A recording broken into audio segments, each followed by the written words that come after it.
था कि उन्होंने कभी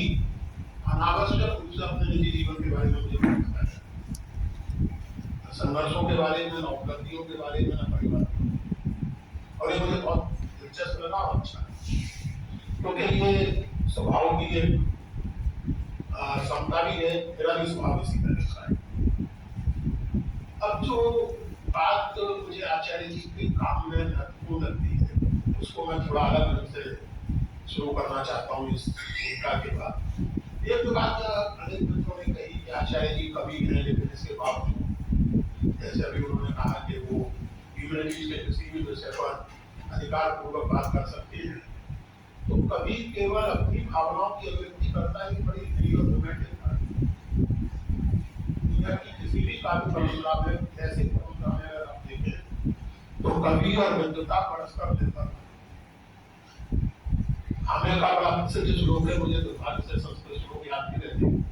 लेकिन आचार्य भावे के काव्य अलंकार में एक श्लोक है कि ऐसी कोई विद्या नहीं है, ऐसा कोई न्याय, ऐसा कोई दर्शन नहीं है जो एक सार्थक काव्यांग की रचना ना हो। और इसलिए कवि का भार बहुत महान, महान कवि। तो केवल मेरे मन में जो कुछ आ रहा है उसको अपने गा दिया और मैं कवि हो गया, ये क्लासिकल ट्रेडिशन में कभी स्वीकार है, ना संस्कृत में, ना फारसी में, और ना हमारे। तो आचार्य जी अगर कवि हैं या कोई भी अगर सार्थक कवि है, तो ज्ञान की साधना उसके कवि होने को समृद्ध करती है, उसके प्रति किसी तरह का व्यक्तित्व निर्माण, ये बात ध्यान रखना जरूरी है। पिछली सदी के आखिरी दशक के आरंभ में दो महत्वपूर्ण पुस्तकें प्रकाशित हुई, clash of civilizations Samuel Huntington की और the end of history and the last. इस दूसरी किताब का पूरा नाम इसलिए याद कर रहा हूँ कि आमतौर से केवल एंड ऑफ हिस्ट्री याद नहीं है, द लास्ट में जो बहुत महत्वपूर्ण पढ़ा उस किताब की शीर्षक का, उसे लोग भूल जाए। ये दो महत्वपूर्ण किताबें, ये दो किताबें महत्वपूर्ण इसलिए थी कि फुकुयामा ने घोषणा की कि अमेरिकन किस्म की लिबरल डेमोक्रेसी स्थापित होना ही इतिहास का अंत था, इतिहास का लक्ष्य था, और चूंकि वो लक्ष्य प्राप्त हो चुका है, इसलिए इतिहास हीगेलियन सेंस में अंत हो चुका है, उसका वकील सिंथेसिस को प्राप्त कर चुका है। हीगेल के सिद्धांत से हम सब लोग वाकिफ हैं, इतिहास का विकास असल में राज्य सत्ता का विकास है, और उसका जो अंत है वो इस प्रकार होना चाहिए। उन्होंने हीगेलियन पद्धति से ये साबित कर दिया कि अमेरिकन की कैपिटलिस्ट लिबरल डेमोक्रेसी इतिहास का अंत है। लेकिन ये रोचक बात है कि बाद में फुकुयामा के विचार 2017 में उनकी आइडेंटिटी पॉलिटिक्स से जुड़ी हुई किताब आई, उसमें फुकुयामा ने प्रतिपादित किया कि रीगान और थैचर के इकोनॉमिक्स ने दुनिया का बहुत नुकसान किया, दुनिया पीछे चली गई है, और अगर समाजवाद का अर्थ संपदा का न्यायपूर्ण सामाजिक वितरण है, ध्यान दीजिए, तो फिर वो जो सोवियत समाजवाद के साथ जुड़ा हुआ राज्य सत्ता का दबाव और इस तरह की चीजें हैं, उनको फुकुयामा एक तरफ करते हुए ये कह रहे हैं कि अगर समाजवाद का सामाजिक संपदा का न्यायपूर्ण वितरण है, तो समाजवाद को वापस आना ही चाहिए, वो वापस आएगा ही। 1991 में वो पूरी बात वो इतिहासकार बता रहे थे, और 2017 में वो समाजवाद की अवश्यवादी घोषणा, वापसी की अवश्यवादी हंटिंगटन गुजर गए, लेकिन हंटिंगटन ने अपने विचारों में ऐसा कोई बदलाव नहीं किया, और उनकी स्थापना ये रही कि दुनिया इस समय सभ्यताओं के संघर्ष से गुजर रही है, और अंततः जो आखिरी सभ्यता संघर्ष होना है वो एक तरफ इस्लामी सभ्यता और दूसरी तरफ वैश्विक सभ्यता। और हंटिंगटन ने जो सभ्यता के वर्गीकरण किए उसकी बहुत रोचक है, एक तरफ हिंदू सिविलाइजेशन है, बुद्धिस्ट सिविलाइजेशन है, इस्लामिक सिविलाइजेशन है, लेकिन वेस्टर्न सिविलाइजेशन, वेस्टर्न तो क्रिश्चियन सिविलाइजेशन, बाकी सारी सिविलाइजेशंस किसी ना किसी धार्मिक परंपरा से परिभाषित होती है। वेस्टर्न सिविलाइजेशन अकेली सिविलाइजेशन है जो एक गैर धार्मिक से बढ़ना चाहिए और अंततः उसी की विजय होनी चाहिए और इसी तरह से अमेरिकन फॉरेन पॉलिसी को डिजाइन किया जाना चाहिए। अमेरिका ही नहीं बल्कि सारी पश्चिमी दुनिया को अगर आप देखें जैसे आज 35 वर्ष हुआ है मार करा करके सभ्यता के संघर्ष की थीसिस न केवल एस्टेब्लिशमेंट ने बल्कि इंटेलिजेंसिया के लिए बड़े तबके ने इंटरनलाइज कर और इसलिए दुनिया की पॉलिटिक्स और सब चीजों को उसी टर्म्स में देखा जाता है। हमारे ट्रम्प साहब उसका अत्यंत क्रूर रूप है, लेकिन अन्य जो विचारक और नेता हैं वो उसी के कुछ मत होते हैं। मैं ये नहीं कह रहा हूँ कि दोनों में कोई फर्क नहीं है और नहीं किया जाना चाहिए, लेकिन western civilization versus the west ये पैराडाइम इंटरनलाइज और इसके जो खतरे हैं वो सामने देख क्योंकि बड़ी सुविधा से ये पूरा किया गया है कि दुनिया का इतिहास सभ्यताओं के केवल संघर्ष का नहीं, सभ्यताओं के संवाद का भी इतिहास। दुनिया में कोई सभ्यता कोट अनकोट प्योर, कोई संस्कृति की प्योर, सारा विकास संघर्ष और संवाद दोनों प्रक्रियाओं के जरिए संभव। लेकिन ये चीजें इस कदर इंटरनलाइज हुई कि जैसे नेक नियत रूपी हैबरमास जो इस गए गुजरे समय में उत्तर आधुनिक सापेक्षतावाद के विरुद्ध खड़े हैं, सामाजिक न्याय के पक्ष में खड़े हैं, वो भी जब अनफिनिश्ड एजेंडा मॉडर्निटी की बात करते हैं तो सारा संदर्भ केवल और केवल यूरोप के बाहर भी कुछ ऐसी चीजें हो रही थी जिनका आधुनिकता में कुछ योगदान हो सकता है या जिनका आधुनिकता के विकास में कुछ योगदान ऐतिहासिक नजर आ होता है। ये बात प्रोफेसर हैबरमास जैसे व्यक्ति तक को कहीं याद नहीं। अभी पिछले दिनों एक किताब आई है 3-4 बरस पहले, Martin Buchner, culture of new history. तो उसमें उन्होंने किया ये है कि स्त्रियों के योगदान पर और बल दिया है और दुनिया की तमाम सभ्यताओं के इतिहासों से खोज करके कि वो स्त्रियों का कितना बढ़े। मुझे उसमें बहुत रोचक लगा कि उसमें ईसाइयत और इस्लाम के पहले पैकेज थे। ईसाइयत है, इस्लाम है, यूरोप है, जैसे मोटे तौर पर जूडियो क्रिश्चियन ट्रेडिशन की स्त्रियां उसमें मौजूद है। जूडियो क्रिश्चियन ट्रेडिशन के बाहर भी स्त्रियां और उन्होंने भी विचार और संस्कृति के विकास में योगदान किया है। कार्गिल और मैत्री जैसे माइथोलॉजिकल कैरेक्टर से लेकर के आप 19वीं सदी की सावित्रीबाई फुले तक कहीं किसी का और किताब पढ़ लेकर लेकिन ये घनघोर यूरोसेंट्रिसिटी जो है और उसका विकल्प या उसका प्रतिवाद को देखिए जो आजकल भारतीय ज्ञान परंपरा के नाम से प्रचारित है। भारतीय ज्ञान परंपरा, भारतीय ज्ञान मीमांसा ही होती ना दुनिया की अन्य ज्ञान मीमांसाओं की तरह, बल्कि मैं मानता हूँ कि जो ज्ञान मीमांसा या जो ज्ञान परंपरा दुनिया में ऐसी है। मैंने अभी ये टिप्पणी की थी और ये जर्नल में छपेगा। हैबरमास आधुनिकता के जिस संतुलन को लेकर चिंतित है वो पूरा नहीं हो सकता तब तक जब तक यूरोपीय आधुनिकता, चीनी, भारतीय और अन्य गैर यूरोपीय सभ्यताओं में आधुनिकता के विकास की संभावनाओं को तब तक बहुत मॉडर्निटी का एजेंडा अनफिनिश्ड है। तो ये जो यूरोसेंट्रिसिटी है इसका प्रतिवाद बहुत और जैसा मार्क्स ने कहा था कि कैपिटलिज्म का जो विनाश स्वयं कैपिटलिस्ट के क्योंकि उसकी कोई मानवता कभी उसे वापस मिली, उसी तरह कहा जा सकता है कि यूरोसेंट्रिसिटी का विनाश स्वयं यूरोप के क्योंकि उसी से उसको यूरोप को अपनी वास्तविक मानवीय बोध की परंपरा प्राप्त। ये सब बातें धनंजय साहब से सुबह कहा था। जब मैं नंदकिशोर आचार्य को पढ़ता हूँ, आज से नहीं, ये मेरा ख्याल है 97-98 में उसके आसपास उनके कुछ लेख छपे थे संस्कृति और सभ्यता के सवाल पर, और तब से ये चिंता में लगातार इनके लेखन में देखता हूँ। क्या आप संस्कृति के वैशिष्ट की बात करते हैं? हिंदू संस्कृति, मुस्लिम संस्कृति, भारतीय संस्कृति, चीनी संस्कृति, सही है। हर संस्कृति में कुछ ना कुछ वैशिष्ट, कुछ ना कुछ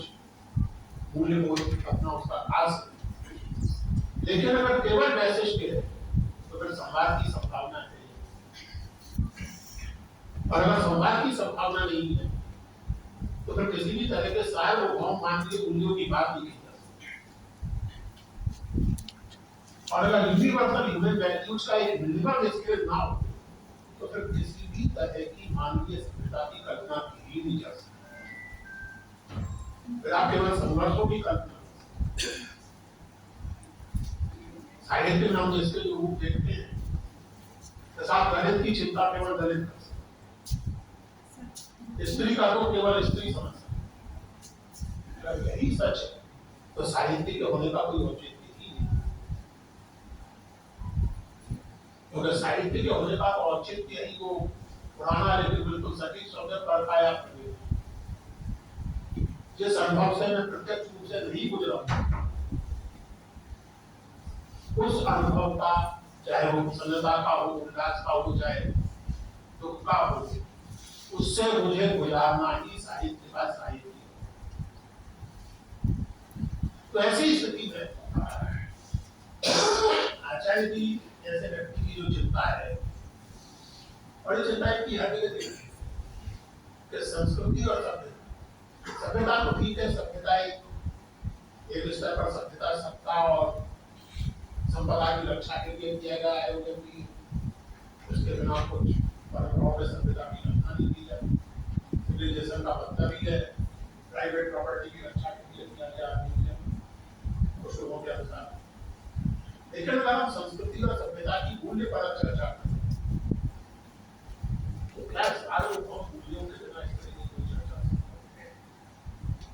बड़ा बुनियादी। और आचार्य जी के बारे में जैसे कहते हैं कि मुझे बहुत मजेदार लगा उसमें आचार्य जी से चर्चा भी करना।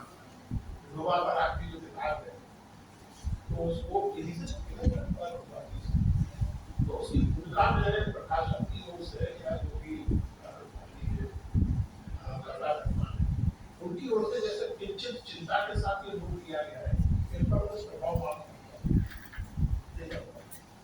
जैसे मार्क्सवाद का प्रभाव होना कोई बहुत अनपेक्षित चीज है। एक तो मुझे ये नहीं समझ में आता कि दुनिया भर में कम्युनिस्ट पार्टियों की करतूतों का ठीकरा मार्क्स के माध्यम होना करना चाहिए। उसी तरह जैसे कांग्रेस और बीजेपी की करतूतों का ठीकरा महात्मा गांधी ने आप कम्युनिस्ट पार्टी को माने ना माने, आप बात को भी माने या ना माने, लेकिन ऐतिहासिक विकास क्रम को समझने की एक निश्चित पद्धति जिसमें ये मानना, और आप अगर अपने जीवन के आसपास को देखें तो आप मानेंगे कि मानना सही है कि समाज में व्यवस्था में आने वाले भौतिक परिवर्तन आपके मन और आपके व्यवहार को अनपेक्षित रूप से बदलते। आज बाकायदा मेडिकल साइंस में होने लगा है। ये यंत्र मेरे पास ना रहे, घंटे पर तो मैं बेचैन होने लगता हूँ, मेरा बीवी इसको मेडिकल साइंस में लोगों 20 साल पहले ही बीमारी थी, क्योंकि 20 साल पहले मोबाइल फोन नामक होते वस्तु नहीं। एक भौतिक परिवर्तन आया है जिसके कारण लोगों को यह अच्छी चीजें मार्क्स बेचारा कोई गलत नहीं कह रहा था कि सांस्कृतिक और साहित्यिक किसी भी तरह के परिवर्तन अंततः जाकर के कुछ बुनियादी भौतिक परिवर्तनों से जुड़े। तो अगर आचार्य की विरोधा पर व्यक्ति जो मार्क्स से प्रभावित होते हैं, इसमें कुछ चिंता की बात नहीं होनी चाहिए। ये कोई ऐसी बात नहीं है कि इस पर चिंता प्रकट की जाए और आचार्य को जैसे सावधान किया जाए। कोई भी पढ़ा लिखा आदमी और खास करके जिसको इतिहास का बोध, इतिहास के अध्ययन की बात नहीं कर, क्योंकि इतिहास के अध्ययन से जरूरी नहीं है कि आपको शहनशाह पुष्टि प्राप्त हो जाए। इतिहास के कई ज्ञाता खासकर आजकल शहनशाह पुष्टि ले रहे हैं, लेकिन इतिहास का बोध। और यहाँ जो कुछ सवाल मेरे मन में पैदा हुआ और मैं चाहता हूँ कि उन पर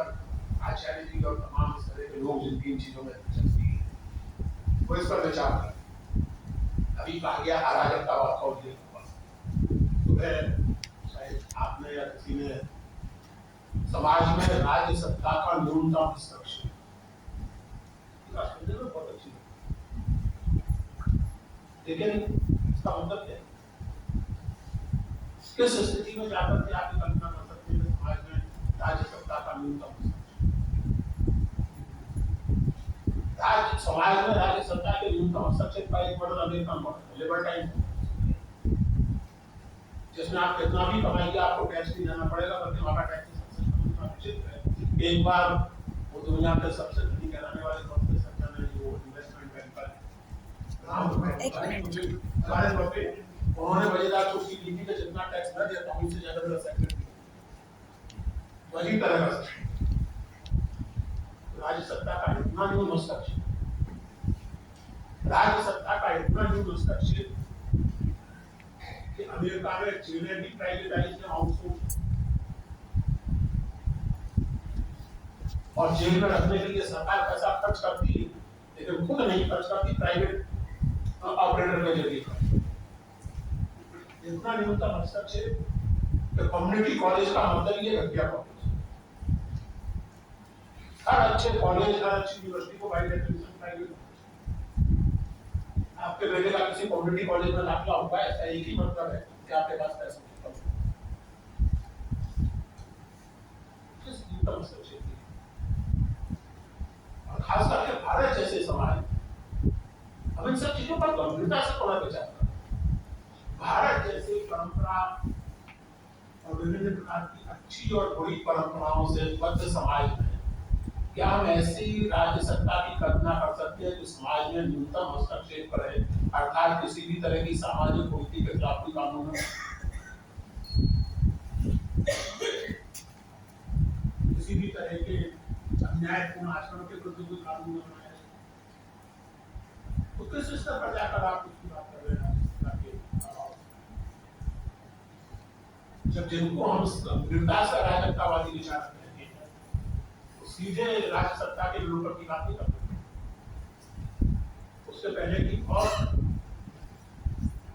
लंबी और विशद ऐतिहासिक मंजिलें हों। मुझे लगता है कि यही बात करने का आज का ये है कि जो लोग इन चीजों पर विचार कर सकते हैं, जिनके द्वारा विचार किए जाने से हमें कुछ विचार उत्तेजना प्राप्त होगी, कुछ सार्थक सोचने को मिलेगा, उनमें से श्री नंदकिशोर आचार्य। इसलिए मैं चाहता हूँ कि इन चीजों पर विचार हो कि गांधी जी जब राज्य सत्ता के न्यूनतम उसकी बात करते हैं, किस तरह की राज्य सत्ता के न्यूनतम मौजूदगी की बात, और उस मौजूदगी उस न्यूनतम मौजूदगी को उनके सत्ता कहाँ कब ले जा सकते। इसी तरह जो मैंने अभी हैबरमास के हवाले से कहा, जब कबीर पर मेरी किताब छपी 2009 में, तो सौभाग्य से उसकी चर्चा पर और प्रशंसाएं भी हुई, बोल की एक सज्जन ने उसकी निंदा में जितनी मोटी वो किताबों से जुड़ी हुई मोटी किताब 500 पेज की मेरी किताब और 750 पेज की किताब उसने आपको मस्त करके लिखा है। सच यह है कि जो आलोचनाएं प्रशंसाएं निंदाएं उनमें से अधिकांश क्षमा करेंगे कहने के लिए व्यर्थ, मेरे लिए व्यर्थ, या तो प्रशंसाएं जैसे ऐसा कि अभी कहा है दूसरी ने कि एक सीमा के बाद लगने लगता है कि पूरी आप बात कर रहे हैं, और या फिर ऐसी निंदाएं थी जिनका कोई अर्थ। अब मान लीजिए कि कोई निंदा करे कि साहब आप कबीर की कविता के विस्तार में विकास में व्यापार में इसलिए पूछ रहे हैं कि आप बनी है, इसका मैं क्या उत्तर दे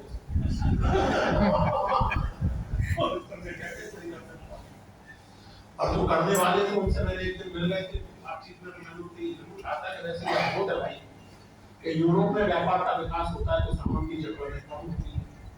भारत में व्यापार का विकास होता है तो बढ़िया बात है। यूरोप के इतिहास में व्यापार के विकास की भूमिका मार्क्सवादी मानते हैं, सामान की जरूरत का डेवलपमेंट आधार बना आ गया। तो जो समीक्षाएं सचमुच विचार उत्तेजक और महत्वपूर्ण लगी, और अब मैं चूंकि उस विषय पर फिर से एक बार लौटूंगा जल्दी, लौटा तो नहीं मैं, तो जिन समीक्षाओं को मैं सीरियसली रेस्पॉन्ड करूंगा जिनके साथ था 2009 में वो किताब छपी, तो वो समीक्षाएं हैं जैसे मिसाल के तौर पर डेविड लॉरेंजन की, जिसमें उन्होंने काफी आलोचना की कई चीजों की, फ्रेंचेस्का ओर्सिनी की, सोडियम चंद्र की, परमानेंट सोलाचार्य, बहुत महत्वपूर्ण टिप्पणी था। आचार्य जी ने उसने एक सवाल उठाया था, मैंने उसमें देशज आधुनिकता की बात, तो इनको आचार्य जी ने वर्नाकुलर सोच पर ही आपत्ति की, तो देशज वर्नाकुलर बात सही है, आपत्ति अपनी जगह जायज है। मैंने कभी से कहा कि गया हो कि वर्नाकुलर की जगह कोई बेहतर शब्द हो तो सुझा दीजिए, मैं उसका इस्तेमाल करने का। वर्नाकुलर के नेगेटिव रूप से कोई व्यक्ति बातें, उसमें जो एक सवाल था कि क्या वाकई आधुनिकता, जिस अर्थ में मैं उस पुस्तक में अपने आमतौर से अपने आधुनिकता शब्द का इस्तेमाल करता हूँ, क्या वो वाकई इतनी मूल्यवान वस्तु है, क्या उसको इतना महत्वपूर्ण माना जा सकता है? और फिर आधुनिकता के पूरे कॉन्सेप्ट, मेरा इस सिलसिले में काफी समय ले लिया, बस ये अंतिम बात है।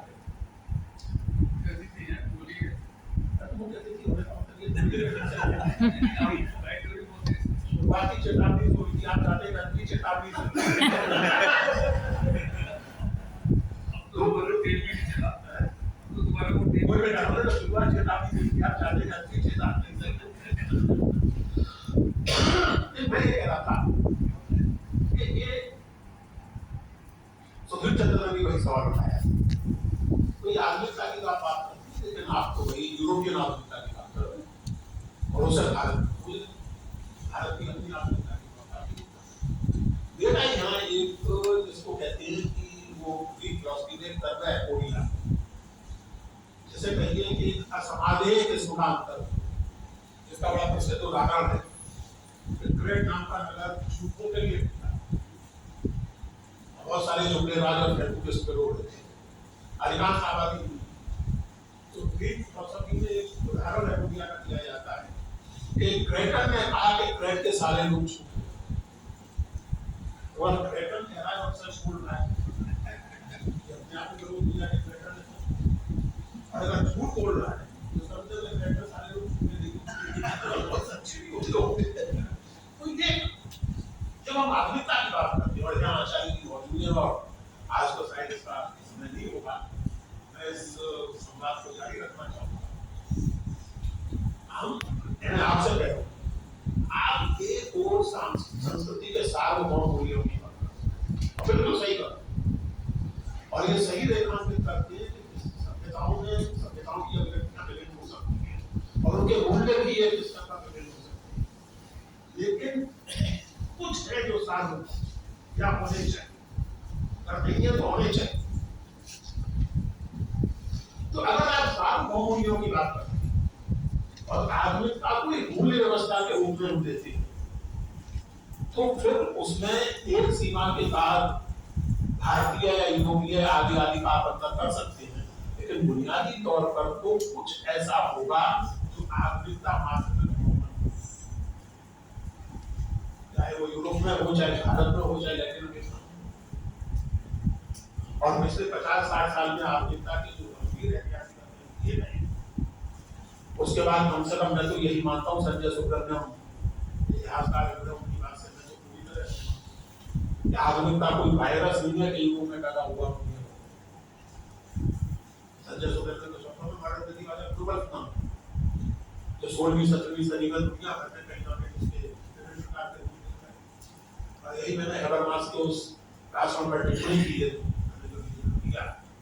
कि वो अनफिनिश्ड एजेंडा या अनफिनिश्ड प्रोजेक्ट ऑफ मॉडर्निटी अभी पूरा होगा जब आप जब हम दूसरी मॉडर्निटी की बात करते हैं और भारत की बात करते हैं, तो चाहे मॉडर्निटी कहिए चाहे कुछ और कहिए, लेकिन भारतीय ज्ञान मीमांसा, भारतीय चिंतन परंपरा की जो अपनी विशेषता है, उसमें दो बातें ध्यान में रखनी है। जब हम भारतीय की बात करते हैं तो हमारे सौभाग्य से हम एक ऐसी जीवन परंपरा के अंदर जिसको आप केवल संस्कृत, केवल फारसी, केवल लोकल लैंग्वेजेस या देश भाषाएं तक भी सीमित नहीं रख सकते, जिसमें अंग्रेजी भी शामिल। अभी अभी जो उदाहरण, बहुत सुंदर उदाहरण निजाम साहब ने दिया था, अगर आप फारसी कविता और उस अर्थ में इस्लामी फिलोसफी की उस परंपरा से वाकिफ नहीं है, तो आचार्य जी की कविता में आने वाले नाम अगर आप अद्वैत की कुछ बारीकियों से वाकिफ नहीं है, तो मिर्जा गालिब की कविताओं में से कुछ बात आपको पढ़ने वाली है। अब एक ऐसी जटिल, संश्लिष्ट और समृद्ध परंपरा है, इसलिए जब आप भारतीय ज्ञान मीमांसा की, भारतीय व्याख्यान की बात करें, उसे 12वीं सदी में समाप्त और ये बोलने से इनकार कर दें कि पॉलिटिकल फिलॉसफी के स्तर पर अगर बात करें, स्टेट के नेचर, स्टेट के कैरेक्टर, स्टेट की विशेष पर बात करें, तो उनके अपने पूर्वाग्रह अपनी जगह, हर एक के पूर्वाग्रह थे, पॉलिटिकल के अपने पूर्वाग्रह थे।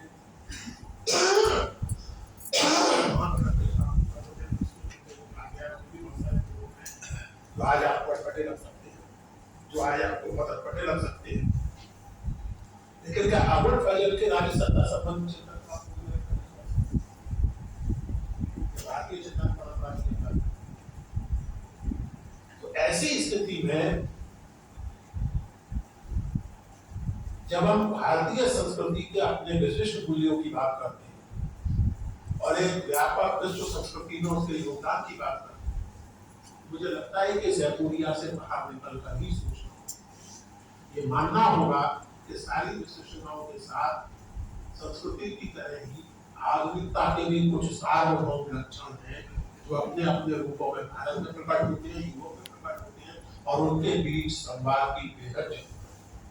और ऐसे संवाद में आचार्य जी का लेखन रचनात्मक या विचारात्मक मुझे लगता है कि बहुत महत्वपूर्ण योगदान करता है और कर सकता है। इसलिए मैं निजी तौर से आचार्य जी को इस यात्रा का सहयात्री मानते हुए इनका अभिनंदन करता हूँ और इनके प्रति कृतज्ञता।